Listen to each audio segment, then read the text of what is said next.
Hello and welcome to this video on firearm use in the film and TV industry. My name is Jamie and I'm an ex-military firearms trained actor based here in the UK. In this video we will be looking at basic firearm safety, what a prop firearm is, the different types of prop guns, as well as how and why they are used when filming. Now before I begin, I need to make it clear that I do not own or possess any live firearms or ammunition. Everything shown in this video is for demonstration and informational purposes only. The props used have all been cleared and made safe prior to filming. So what is a prop firearm? A prop firearm is any item that's used to represent a gun in a fictional or staged environment, such as a film, a TV show, or a photo shoot. A prop firearm can be as simple as a piece of wood painted black, or as intricate as a real military combat rifle. Any film or TV production that uses firearms should always hire a professional armourer. Armourers are often former military and they will be insured, licensed and trained in the safe use of firearms. The armourers will be the only people to provide the prop firearms, and this includes plastic replicas and blank firing guns. In the UK, an armourer works independently from the props department and they are often hired from specialist firearms companies. The armourers will deal directly with the actors and will hand or equip the actor with the relevant type of prop gun for that scene, showing the actor what it is and providing clear instructions on how it is to be used. This can involve a full rundown and clearing of the weapon, or simply putting a weapon into a holster and telling the actor not to touch it. Depending on the type of prop gun, additional training may be given.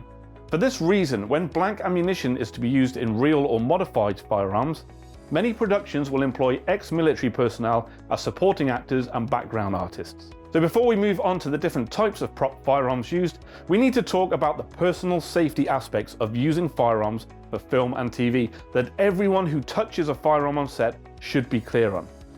Firstly, there is absolutely no reason for live ammunition to be used on an active film set. Secondly, whilst different countries have different laws and procedures around the use of firearms, there are a number of universal truths that everyone must adhere to. And these are: treat all firearms as if they are real and loaded. Always know the condition of the weapon in your possession, and this means that if you ever leave your firearm under the supervision of somebody else, maybe to get a coffee or have a cigarette, then you need to check that your weapon is safe immediately upon your return, because you don't know what had happened to that weapon whilst you were away. Number 2, always point the weapon in a safe direction. Some people also refer to this as never point a firearm at anything you don't intend to destroy. This means that you need to be aware of where the weapon is pointing, as well as your surroundings, what is in front of your target and what is behind the target.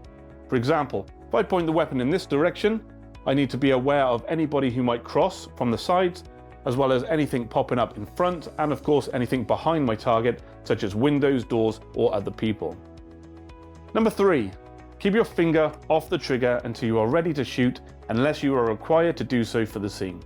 And number 4, if your weapon has one, always apply the safety catch when not shooting. Here are some examples of this in practice. In this shot, you can see that the police officer lowers the weapon so that it isn't pointing at the firefighters. Then he brings it back up into position after they're clear.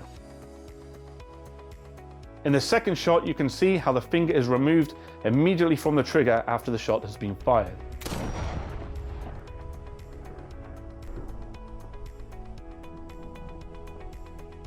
And in this shot, you can see that the scene requires the finger to be on the trigger. However, the weapon is a replica, it has been checked and cleared by the armourer and the shooter, and all of the people who would be in front of the weapon for the scene have been moved out of the way. It makes no difference if your prop gun is real or just an airsoft gun. A plastic BB can still cause life-changing injury. With this multi-layered approach to safety, every single rule would have to be broken in order for someone to get injured. And by practicing these basic safety principles at all times, you will develop a mindset of safe firearm handling. We'll now take a look at some of the different types of prop guns and when they would be used when filming. Number 1 is your basic gun shape. This could be something as simple as these two pieces of wood stuck together, or a single piece of rubber molded into the shape of a gun.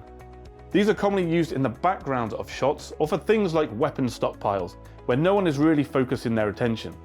These can be safely given to untrained people. and you'll notice that I still apply the same basic principles even though this is just a piece of wood. Number 2 is the airsoft gun. To the average person, many airsoft gun replicas look indistinguishable from the real thing. Common types used on set are plastic BB replicas. These are very cheap and often have all of the working parts glued shut. When used in things like holsters, you can see that they still look authentic. The second type of airsoft gun are AEG or electric. These offer a little more functionality, but are still very limited, so are often used in roles where they don't have to be fired. Electric airsoft guns are cleared from any BB ammo and have the batteries removed so they cannot be fired. The third type of airsoft gun is the gas blowback variant. These are often metal, hard wearing, and as you can see, provide a more realistic effect with movable working parts and a gas system that reacts just like a real gun.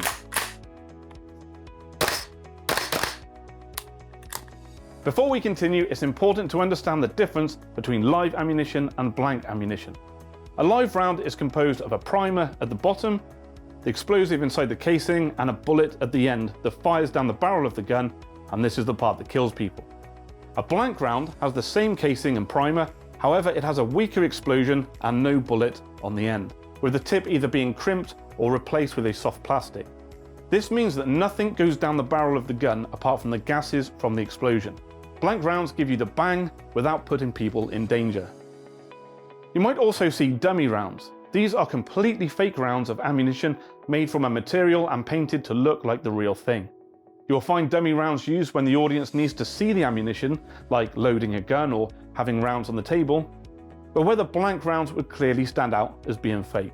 With that in mind, number 3 on the list of prop guns is the modified blank firing gun. More common in countries with strict gun control, a modified blank firearm is essentially a real firearm that has been adapted to only shoot blank ammunition. The barrels are often sealed to prevent anything coming out of them, and the gas is instead rerouted out of the top or the side of the gun, known respectively as top or side vented blank firearms. And the last option on our list is the real firearm. These are exactly that. They are real firearms that can shoot either live ammunition or blank ammunition. And these are more popular in countries with less strict gun control. Now, obviously I don't have one to show you, but for the purpose of this video, they look and act just like these gas airsoft versions. Real firearms can be safely used on a film set simply by following the basic firearm safety rules previously outlined, as well as the critical rule of never having live ammunition on a film set. When using blank ammunition in real firearms on a film set, the productions will often only use ex-military personnel and or people specifically trained in firearms. Now you might be asking, why do films need to use blank ammunition at all when they could just use CGI? And the answer really comes down to 2 things. Firstly, it's the effect that a blank firing gun has on the shooter and the people around them. We've all seen the consequences of films that use too much CGI. The actors don't react to what's going on around them because for them it isn't actually there. And this can make a huge difference to how an audience reacts to and enjoys a film. Secondly is the overall cost. For some productions it's cheaper and easier just to rent some guns and blank ammunition than it is to employ a specialist company to go through every shot, filling in sounds, sparks, flashes, smoke, cases being ejected, and then relighting the entire environment with CGI, particularly in large scenes such as war movies. So there certainly are very valid reasons for using blank ammunition on a film. However, many productions will encompass all of the different types of firearms that we have been talking about. Now, what about pointing guns at people? A question that has recently arisen is, if you're always supposed to point a gun in a safe direction, then why do people point guns at each other on a film set? And the answer is, they very rarely do. Filmmaking is all about tricking the audience into believing something is happening that, in reality, isn't even close to being real. In fact, most film sets are very, very boring. Maybe Cara Danvers is tougher than you think.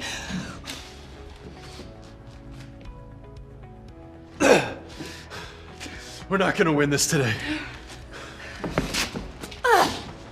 When filming a person being shot, the filmmakers might quickly edit between the shots fast enough that you don't really notice. A very popular technique when using weapons and fighting is to use what is known as cheating the camera.